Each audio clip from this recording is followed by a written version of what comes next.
The Emperor's New Clothes by Hans Christian Andersen. Many years ago, there was an emperor so exceedingly fond of new clothes that he spent all his money on being well dressed. He cared nothing about reviewing his soldiers, going to the theater, or going for a ride in his carriage, except to show off his new clothes. He had a coat for every hour of the day, and instead of saying, as one might about any other ruler, "The king's in council," here they always said, "The emperor is in his dressing room." In the great city where he lived, life was always gay. Every day, many strangers came to town, and among them one day came two swindlers. They let it be known they were weavers, and they said they could weave the most magnificent fabrics imaginable. Not only were their colors and patterns uncommonly fine, but clothes made of this cloth had a wonderful way of becoming invisible to anyone who was unfit for his office or who was unusually stupid. "Those would be just the clothes for me," thought the emperor. "If I wore them, I would be able to discover which men in my empire are unfit for their posts. And I could tell the wise men from the fools. Yes, I certainly must get some of this stuff woven for me right away." He paid the two swindlers a large sum of money to start work at once. They set up two looms and pretended to weave, though there was nothing on the looms. All the finest silk and the purest gold thread, which they demanded, went into their traveling bags, while they worked the empty looms far into the night. "I'd like to know how those weavers are getting on with the cloth," the emperor thought, but he felt slightly uncomfortable when he remembered that those who were unfit for their position would not be able to see the fabric. It couldn't have been that he doubted himself, yet he thought he'd rather send someone else to see how things were going. The whole town knew about the cloth's peculiar power, and all were impatient to find out how stupid their neighbors were. "I'll send my honest old minister to the weavers," the emperor decided. "He'll be the best one to tell me how the material looks, for he's a sensible man and no one does his duty better." So the honest old minister went to the room where the two swindlers sat working away at their empty looms. "Heaven help me," he thought as his eyes flew wide open. "I can't see anything at all." But he did not say so. Both the swindlers begged him to be so kind to come near to approve the excellent pattern, the beautiful colors. They pointed to the empty looms, and the poor old minister stared as hard as he dared. He couldn't see anything, because there was nothing to see. "Heaven have mercy," he thought. "Can it be that I'm a fool? I'd have never guessed it. And not a soul must know. Am I unfit to be the minister? It would never do to let on that I can't see the cloth." "Don't hesitate to tell us what you think of it," said one of the weavers. "Oh, it's beautiful, it's enchanting." The old minister peered through his spectacles. "Such a pattern! What colors! I'll be sure to tell the emperor how delighted I am with it." "We're pleased to hear that," the swindler said.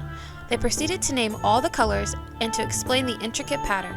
The old minister paid the closest attention so that he could tell it all to the emperor, and so he did.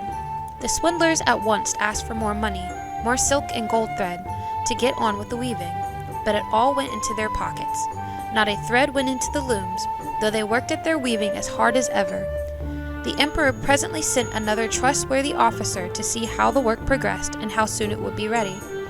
The same thing happened to him that had happened to the minister.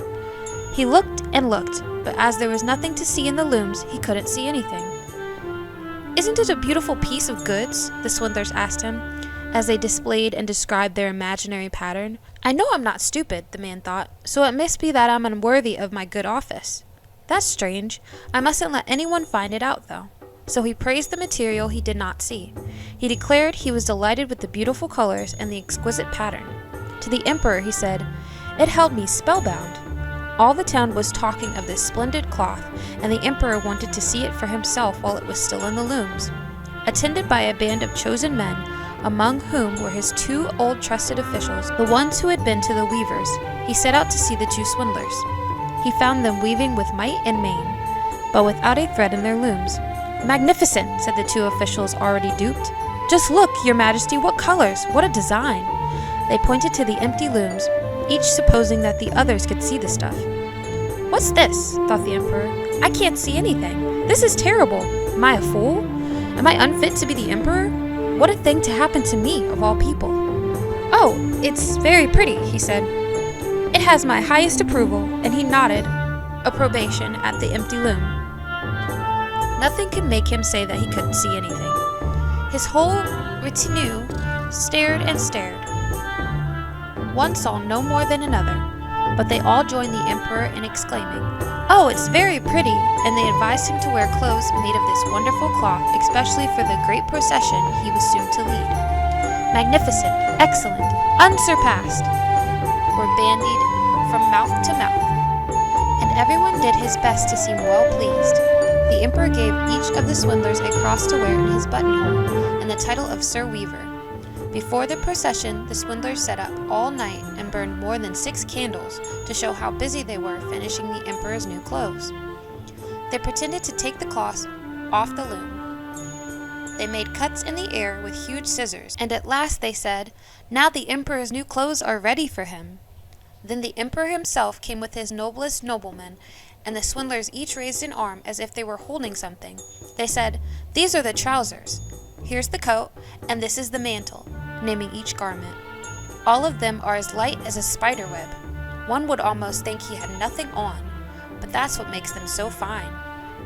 Exactly, all the noblemen agreed, though they could see nothing, for there was nothing to see. "If your imperial majesty will condescend to take your clothes off," said the swindlers, "we will help you on with your new ones, here in front of the long mirror." The emperor undressed, and the swindlers pretended to put his new clothes on him, one garment after another.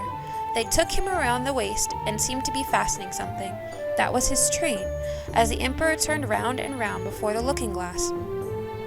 "How well your majesty's new clothes look! Aren't they becoming?" he heard on all sides. "That pattern so perfect, those colors so suitable. It is a magnificent outfit."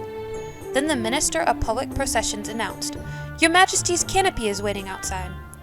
"Well, I'm supposed to be ready," the emperor said, and turned again for one last look in the mirror. "It is a remarkable fit, isn't it?" He seemed to regard his costume with the greatest interest. The noblemen who were to carry his train stooped low and reached for the floor as if they were picking up his mantle.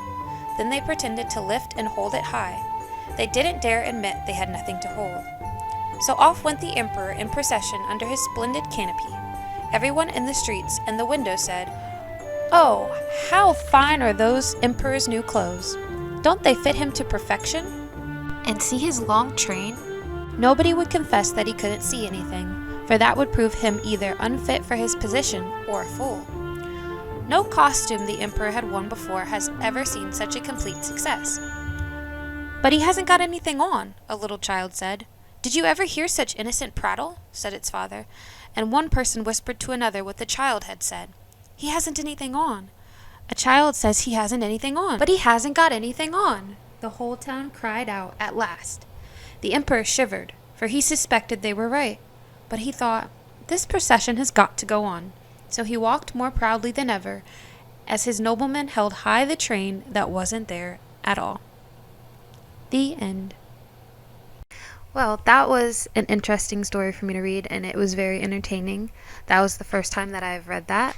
I've heard of it before, and I have seen the Disney adaptation of it, Emperor's New Groove, but this was my first time actually reading the original story, and I was pleasantly surprised. It had some lessons in there, whether it be from the Emperor's perspective of how he's so high up on his high horse that he doesn't admit that his garments aren't real, and the noblemen are too afraid to lose their positions that they won't speak up to the king and also admit that the garments aren't real. And then the children, who are honest, the most honest of all, saying that those aren't real clothes, there's nothing there. So it really just shows those different perspectives, and I think we can all take something from that. So let me know what you thought of this story in the comments and what you took from it, and stay tuned for more. Thank you. Bye.